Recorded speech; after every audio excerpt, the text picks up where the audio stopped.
Hola, hola, hola. Hola. ¿Dónde está el drama? Aquí. Aquí.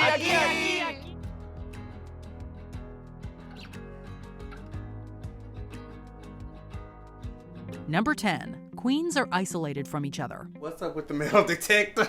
It's mainly just to make sure you don't have a cell phone hidden anywhere. Oh, okay. Well, then I should bend over all the way. Yeah, please. Many may wonder how the Drag Race producers are always able to capture the riveting interactions between the queens. Well, for one, contestants are reportedly isolated from each other when they're outside the workroom. You are sequestered into this room until further notice. I just love it. It's like a prison. It's said that the queens are housed in separate hotel rooms and prevented from interacting with one another when the cameras aren't rolling. In order to ensure strict adherence to this rule, the producers apparently place tape over their doors to know if anyone snuck out. Even more, the contestants are completely cut off from the outside world, with no phones to contact their loved ones. Your new form of communication is going to be via Post-it note. You have to pass a note under the door, okay? Now you know why they get so excited to see their family videos. Number 9. Seasons are filmed in roughly 4 weeks. If you give me a minute of your time, I hope to make a dress that's sublime. It takes anywhere from 12 to 14 weeks for a regular season of Drag Race to air in full. But that doesn't mean the show is filmed in the same amount of time. Although each episode is regarded as a new week, in reality, they're shot over a much shorter period. You've got 20 minutes to get into quick baby drag. Go! It's been widely reported that each season of Drag Race wraps up after roughly 4 weeks, with the average episode taking about 2 to 3 days to film. This would mean that the queens only have hours to sew and design exquisite dresses, come up with hilarious commercials, and write sickening verses. Boy, it really do take nerve. Thank you.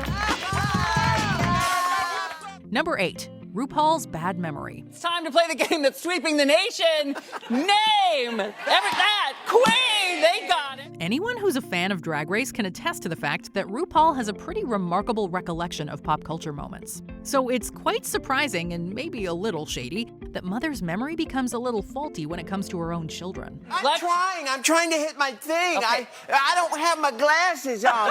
RuPaul has been captured multiple times forgetting the names of past Drag Race contestants. Sure, there have been a gajillion seasons at this point, and about a dozen times that number of queens, but the least Mama Ru can do is remember the winners' names, right? Well, wrong, apparently. Fans were stunned when RuPaul seemingly forgot that of the queen of all queens at DragCon 2022. I told this one right here, because your name is Jinx. Come on. Seattle. Number 7. Multiple crownings are filmed. Well, this is it. The final lap.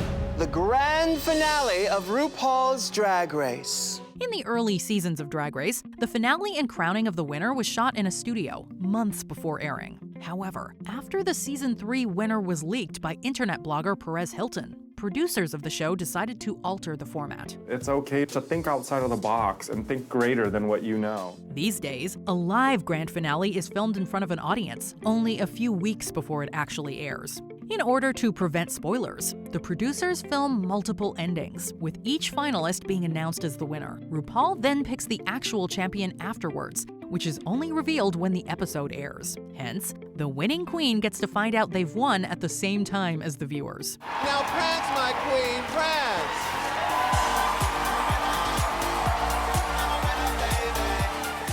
Number 6. Merl Ginsburg is replaced by Michelle Visage. I think you believed in me even more than my parents, even more than my husband. And I really feel like you have this kind of sense of seeing things in a... Right. RuPaul and Michelle Visage have been squirrel friends for decades. The two reportedly first met in the late 80s and have worked closely together ever since. We've obviously talked about you because you're such an important part of her life. Yes. And yes. and when you're not threatened. Although Visage is now a staple on Drag Race, she was noticeably absent from the judging panel during the first 2 seasons of the show. According to the multi-talented entertainer, she was contacted by RuPaul to be a judge right from the start. However, at the time, Visage had just signed a 5-year contract with CBS Radio and wasn't permitted by her boss to appear on Drag Race. After going over her boss's head to the VP of CBS Radio, she was given the go-ahead and replaced Merl Ginsburg from the 3rd season onwards. My co-host for over 100 episodes of the RuPaul talk show. Couldn't keep us apart. Number 5, the strange connection with Charles Manson. Act as if your life depended on it, because, well, it does.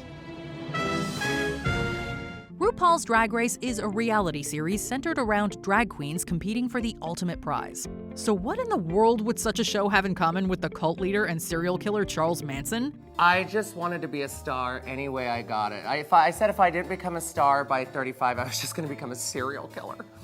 Well, you can relax a bit. Manson has never been a guest judge on any of the episodes. However, some seasons of Drag Race have been filmed on sound stages in Simi Valley. Situated within Ventura County, California, the valley was reportedly once home to the Manson family and was the location of some of their despicable crimes. When asked about the connection in a Vanity Fair interview, Mama Ru said, quote, "We've come to cleanse the whole area of its checkered past." Tonight, they're ready to slay the runway in their best drag. Number 4, You've Got She-Mail. No ma'am, no ham, no Pam, no cauliflower, no cornbread, no green beans.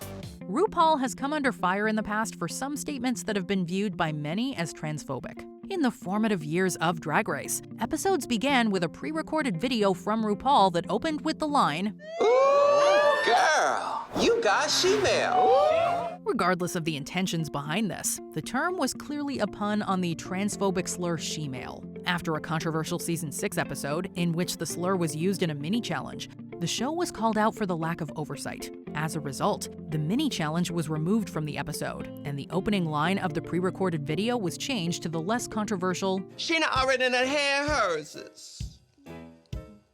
And of course, I've, taken that to the bank. Number 3, grueling production hours.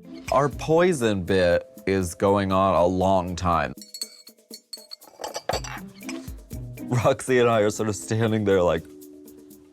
Anyone who's worked on a film or TV show will not hesitate to let you know that production hours can be long. And while that's arguably harder for the technical crew on an average set, you have to take into consideration that the Drag Race queens need to be in full drag for the better part of the episode. Oh, God! There's nothing more sad than the tears of a drag queen. According to some sources, a production day typically takes around 11 or 12 hours. This means that queens have to be tucked, wearing heels, hair, and makeup, and be fully dressed for practically half a day. It's pretty understandable now why they're quick to take off as much as possible as soon as they hit the workroom for Untucked. Bye, lady. Bye, Chica Rivera. You better wear this out if you're in the body. Oh, you know it. Number 2, production manipulations. Hi, I'm Trixie Mattel. I'm 27 years old, and I'm from sunny West Hollywood. And some people might say I'm fake, but those people are alcoholics. Since its premiere, RuPaul's Drag Race has been widely celebrated as a cornerstone of queer representation. But at its most basic, it is still a reality TV show, a genre that is apparently notorious for being heavily manipulated. Drag Race seems to be no exception. Blame it on that edit. Blame it on that edit. She wanna blame it on that edit. Blame it on the edit. Reports have long made it online that the show favors certain queens to win, and sometimes sets up other contestants to fail, to the point that they allegedly know beforehand that they'll be going home. While there may be no way of confirming this, fans have pointed out the perceived unfair treatment of Max and the unfavorable edit given to Jeremy Carey, formerly known as Fifi O'Hara, as indicators. After my season, a lot of people had this perception of me, so it was hard to get bookings. People genuinely thought I would come and cuss them out, so it took a lot of work to show people that I'm professional. Number 1, Willem's disqualification. In the history of Drag Race, there have been quite a few shocking eliminations. What the hell is happening? One of the very first in that category was the disqualification of Season 4 contestant Willem. After winning the Frenemies episode alongside Latrice Royale, Willem was sent home for reportedly breaking the rules. Your actions have consequences, and I'm afraid you leave me no choice. Willem, I have to ask you to leave the competition immediately. It was later revealed that Willem had received unauthorized visits from her partner during filming, which constituted a breach of contract. Although, the Queen has maintained that there was another more shady reason for her disqualification. Since her exit, Willem has consistently spilled behind-the-scenes tea about the show, including claims that the queens were not properly fed and the presence of safety hazards on set. They were giving us like literally $75 for 12 people to eat. That makes like $6.75 per person or something at like 10:30 at night. They didn't know our names. They called Latrice La something.